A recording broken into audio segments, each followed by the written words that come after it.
Ang reading mo, Libra. Welcome back to our channel. Naway nasa mabuti kayong kalagayan while watching the channel. This is a general reading. Kayo nang bahalang magpalit-palit ng situation nyo sa reading ko.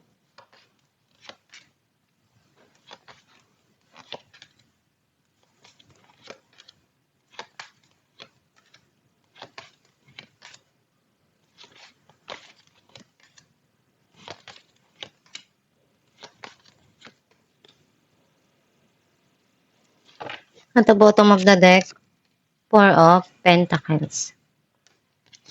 I feel like ang nasisense ko na energy mo, ngayon iniisip mo na mag-ipon, i-secure yung future mo para matupad yung mga pangarap mo. Gusto mo na pagdating ng panahon, meron kang mahuhugot, meron kang naipon or naipundar para sa sarili mo at dun sa mga mahal mo sa buhay. Sa Movio, meron kang di makalimutan na pangyayari sa buhay mo, pwedeng tao or sitwasyon. Ang mensahe ng card mo, may mga desisyon ka dito na kailangang gawin or pinag-iisipan mong maigi kung paano ka makaalis dun sa isang sitwasyon sa buhay mo na you feel stuck doon. Kaya tinatry mong i-remove yung sarili mo doon.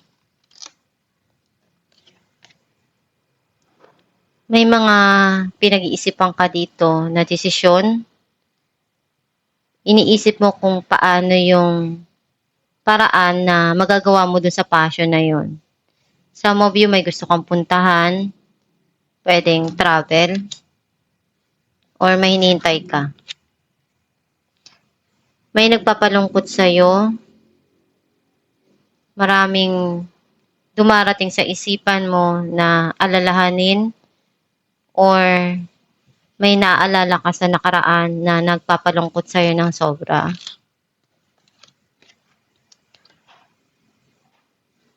May tao na nagbibigay sa'yo ng payo, or pwedeng may mga iniisip ka na desisyon dito na alam mong iyon yung tama para sa'yo.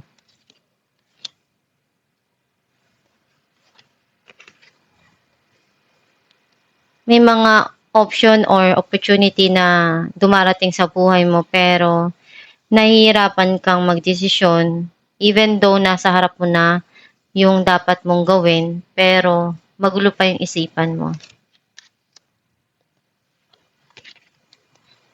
Meron ditong darating na bagong relationship or bagong romance para sa'yo. Some of you, ikaw yung nagpupuno ng pagmamahal para sa sarili mo. Yung mga pagkukulang na gusto mong maramdaman, ikaw na yung nagbibigay nun.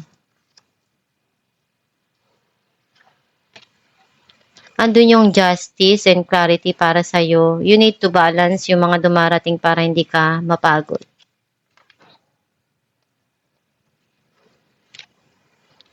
Meron dito na ibibuild mo, pwedeng team or pagkakakitaan mo. Some of you, meron kang aayusin sa loob ng tahanan. Clarify natin ang dahangman.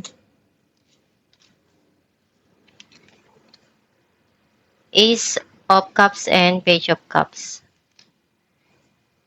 May tao dito na nagpaparamdam ng pagmamahal sa'yo. Either nakakabatang kapatid, anak, something na andun yung pagmamahal niya na pinaparamdam sa'yo. Some of you, ikaw yung nagpupuno ng pagmamahal dun sa mga mahal mo sa buhay. Clarify natin ang Nine of Swords. King of Wands and Ace of Swords. Andun yung passion nitong tao na to. And may mga nalaman siya na bagong idea or clarity dun sa situation. Alam niya na rin kung ano yung katotohanan. At isa yun sa nagpalungkot sa puso niya. Clarify natin ang Seven of Cups. The Hangman and the Devil. May mga tinitingnan ka dito na gustong-gusto mong gawin or gusto mong makuha. Pero hindi ka pa makapagdesisyon ng tama, magulo pa yung isipan mo. Pero pinag-iisipan mong maigi bago ka mag-move. Clarify natin ang justice.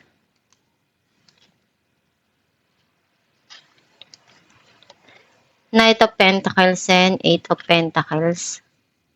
Andun yung pagsusumikap mo pagdating sa financial, sa trabaho mo. Gagawin mo yung lahat para dun sa mga pangarap mo. And some of you, may tao dito na gustong magbigay kung ano yung makakaya niya. And gagawin niya yung lahat ng paraan dahil alam niya kung ano yung makakaya niya na maibigay para sa'yo. Clarify natin ang Three of Wands. Four of Cups and the Star. Merong darating dito na offer at isa ito sa talagang gusto mong makuha sa buhay. Some of you, may hinihintay ka dito na matagal mo nang gustong makuha and pinag-iisipan mo maigi kung paano yung paraan para maabot yung mga pangarap mo and umaasa ka na one day makuha mo yung tagumpay na gusto mo. Clarify natin ang King of Swords. Five of Wands and Six of Cups. Right now, yung past person mo, gusto niyang bumalik sa buhay mo. Pero nararamdaman niyang may conflict or may competition dito. Some of you, andun yung pagtulong mo dun sa mga mahal mo sa buhay. Even though nag-i-struggle ka din. Pero ginagawa mo yung makakaya mo. At pinag-iisipan mong maigi kung ano yung tama dun sa mga sitwasyon na kailangan mong gawin. Clarify natin ang Ace of Cups. Wheel of Fortune and the Fool. Nagkaroon ng end of cycle, may new cycle na papasok dito. Andun yung pagmamahal sa sarili or darating na bagong pag-ibig para sa'yo. Andun yung new journey na tatahakin mo. Clarify natin ang Three of Pentacles.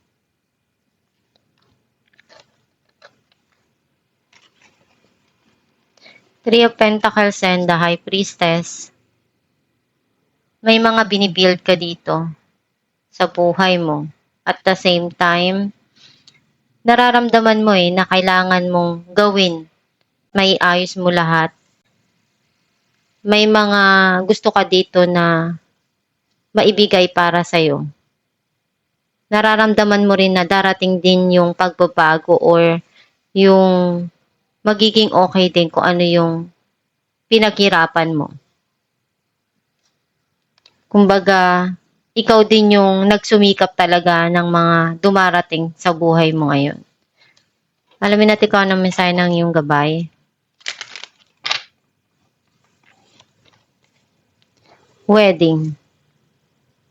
Marriage is the union of two souls joined in love, mutual respect, and commitment. It signifies a desire to deepen love over time. Your wedding day is a testament to your well-founded faith in love's power. Continually breathe life into that faith and love, dearest one. Ang mensahe ng iyong gabay na yung marriage yung isa sa mga nagpapatibay ng isang relasyon or yung pagmamahal ng isang tao doon pinapakita. Once na ibinibigay ng tao yung pagpapakasal doon sa mahal niya or binibigay mo yung commitment. Kasi doon sa marriage mo makikita yung love, yung respect, dapat nandun yun. Nakabind siya between the two person, yung pagmamahal at pagrespeto sa isa't isa. Yung marriage, isa din yun sa meron sa atin na binibigay natin sa Diyos Ama. Yung binabind natin yung relationship natin sa Diyos na matibay, na alam natin na yung pananampalataya natin hindi basta-basta mawawala or masisira ng kahit sino man. Alam mo yung pagtitiwala mo sa Diyos Ama na tutulungan ka sa mga pangarap mo sa buhay. And andun yung pagrespeto mo sa Diyos na andyan lang siya sa buhay mo, sa puso mo, at hindi mo kinakalimutan na mahalin siya kahit ano pa yung mangyari sa buhay mo. At itong yung reading libra, kung nakaresonate ka, kindly comment down below. Thank you for watching.